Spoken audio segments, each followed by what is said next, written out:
How to find clear browsing data settings on Opera Mini.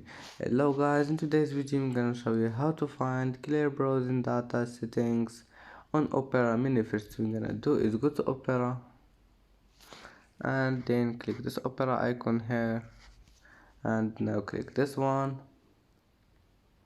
and then click this one here.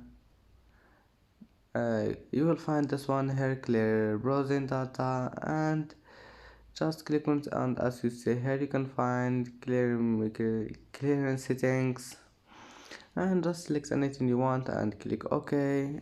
And that's how to find clear browsing data settings on Opera Mini, and that's it for today's video. If you like this video, please don't forget like and don't forget subscribe, and see you in the next video.